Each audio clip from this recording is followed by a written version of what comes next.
என்னை விசுவாசிக்கிறவன் மரித்தாலும் பிழைப்பான். இந்த பூமியில வாழும் பொழுது உங்களுக்கு குடும்பம் கொடுக்குறாரு, மனைவி பிள்ளைகள் கொடுக்குறாரு, சமுதாயத்தை கொடுக்குறாரு. நம்மளை நேசிக்கிறவங்க நிறைய பேர் இருக்காங்க, நம்ம நேசிக்கிறவங்க நிறைய பேர் இந்த பூமியில வாழ்றாங்க.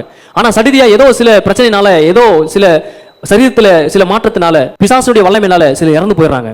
அந்த இழப்பை நம்மளால தாங்க முடியறதில்ல.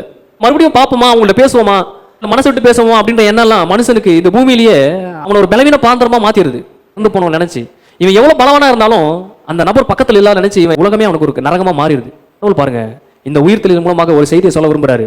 மனிதன் இந்த பூமியில எதையுமே இழந்து போக முடியாத அளவுக்கு ஒரு பிளான பண்ணி வச்சிருக்காரு. இயேசு உயிர்த்தெழுந்து வரும்பொழுது பரலோகம் அவருக்கு வேற ஒரு சரீரத்தை கொடுக்கல. எந்த சரீரத்தை அடிச்சாங்களோ, எந்த சரீரத்தை கிழிச்சாங்களோ அதே சரீரத்தை டபுள் மடங்கு பவரோட இப்போ அவருக்கு கொடுத்துருக்கு. இந்த சரீரத்தை வச்சது செவத்துல பூந்து இந்த பக்கம் வர முடியாது. ஆனா இப்போ அப்படி இல்ல, பூட்டின வீட்டுக்குள்ளேயே பூந்து வெளியே வரலாம்.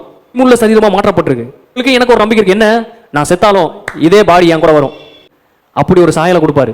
எந்தெந்த நபர்களை இழந்தீங்களோ, எந்தெந்த நபர்களை பார்க்கணும்னு நினைக்கிறீங்களோ, அவர்களை இந்த பூமியில் இருந்ததை விட இன்னும் அதிகமாக அன்பு கூறும்படியான இடத்துல தான் நீங்க பிளான் பண்ணி தேவன் வச்சிருக்கிறாரு. அவர்களை மறுபடியும் பெற்றுக்கொள்வீர்கள். உங்க தாயாகட்டும், தகப்பனாகட்டும், கணவனாகட்டும், மனைவியாகட்டும், யாரெல்லாம் இழந்தீங்களோ அதே சரீரத்தோடு அதே அன்போடு இன்னும் அதிகமாய் அவர்களிடத்தில் நீங்கள் ஜீவிக்கும்படியாக தான் தேவன் திட்டம் பண்ணி அவர்களை எழுப்ப போறார். நீங்க இழந்து போயிட்டீங்க அப்படின்னு சொல்றீங்க, இந்த பூமியில் எதுவுமே இருக்காது. மாறாக இந்த பூமியில பெற்றுக்கொள்ளும்படியாக தான் தேவன் மனிதனை படைத்திருக்கிறார். பெற்றுக்கொள்ளும்படியாக தான் அவர் மரித்து உயிரோடு எழும்பியிருக்கிறார். தன்னையே அதுக்காக விதைத்திருக்கிறார். கோதுமை மணியானது நிலத்துல விழுந்து செத்தா ஒளிய அது அநேக கோதுமை மணிகளை தரும், சாகாவிட்டால் தராது.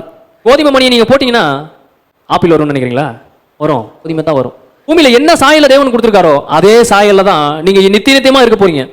அதே சாயல், அதே ரூமம், அதே மகிமையோடு பல மடங்கு உங்களை மாத்துவார் தேவன். அதனாலதான் பவுல் சொல்றாரு, இப்படி ஒரு சாயல் எனக்கு இருக்குது, இப்படி ஒரு மகிமை எனக்கு இருக்குது அப்படின்றனால இயேசுவுக்காக என் சரீரத்தை நான் அடி வாங்கவும் ஆயத்தமா இருக்கிறேன். எதையும் இழக்க முடியாத இடத்துல தான் தேவன் உயிர்த்தெழுதலை வச்சிருக்கிறார்.